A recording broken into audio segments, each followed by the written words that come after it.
las fronteras. El ALBA, hoy Alianza, es eso, es una demostración de que hemos trascendido nuestras fronteras en los procesos de liberación de nuestra región, sobre todo política y soberanamente. Sí, mira, yo creo que a todas luces el ALBA ha sido una organización muy exitosa. Una organización que surge en un momento en donde eran muy pocos los que estaban dispuestos o tenían capacidad de llevar adelante un pensamiento alternativo frente al ALCA, que como tú sabes se convirtió en un pensamiento o pretendió convertirse en un pensamiento hegemónico, dominante, en donde el famoso consenso de Washington, ya no hay más nada que hacer, todo está listo. Y al principio incluso trataron de ridiculizar el ALBA.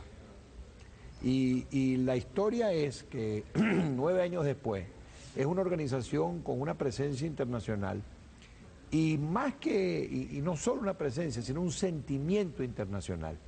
Es asombroso la cantidad de personas, por ejemplo, en Grecia, cuando tú ves todo el proceso político que se ha dado en Grecia, y cuando dicen, pero bueno, ¿qué alternativa hay? Y el liderazgo, el nuevo liderazgo de Grecia, por decirte un ejemplo, ha levantado las banderas del ALBA.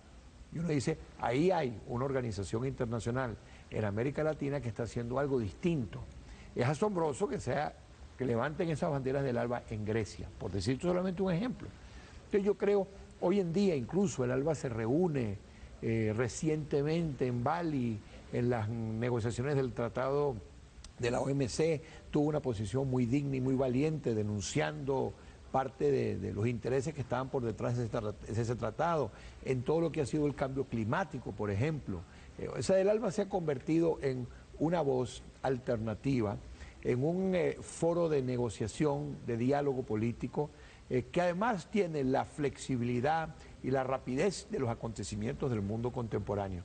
Entonces, es una organización exitosa, ha permitido no solo a la revolución bolivariana, sino a este movimiento revolucionario de América Latina de haberse proyectado en el mundo y haber encontrado, si tú quieres, incluso sus pares, las personas, movimientos y grupos que piensan de manera parecida a nosotros. Hablamos de movimientos que piensan de manera parecida a nosotros, y hablamos de una visión de un mundo multicéntrico, multipolar, en donde haya respeto a la autodeterminación de los pueblos y al avance, si se quiere de alguna otra manera, la toma de decisiones en materia económica. En el saldo político, ¿cuál ha sido el mayor logro? ¿Cuáles han sido esos logros de la Alianza Bolivariana para los Pueblos de Nuestra América? Bueno, yo creo que el principal logro ha sido convertirse en un foro real, en un foro eficaz de concertación y de diálogo político, no solo frente a los problemas regionales, sino incluso frente a los problemas mundiales.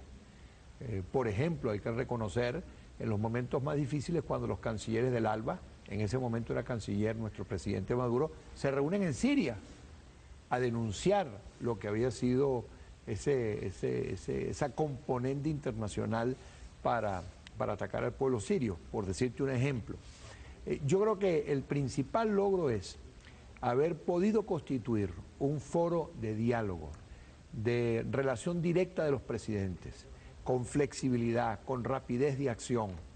Y bueno, que cada día más dejó de ser un sueño, pasó por ser un sentimiento y hoy se convierte en una organización muy importante. Una de las cosas que queríamos resaltar es que normalmente cuando tú creas una organización internacional, creas su estructura jurídica.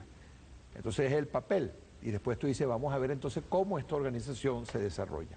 En el caso del ALBA es distinto. A partir de hace 9 años, cuando el comandante Chávez y Fidel arrancan este proceso, bueno, el ALBA ha ido creciendo, ha generado instituciones, ha tomado posiciones políticas, pero no se había planteado la existencia de un tratado constitutivo como tal. Y en la reunión de la cumbre del 17 debe aprobarse el documento, vamos a decir, el tratado constitutivo del ALBA, que realmente lo que hace es retomar toda la tradición, retomar todos los elementos de estos 9 años y plasmarlo en un documento que le da formalmente su personalidad jurídica internacional.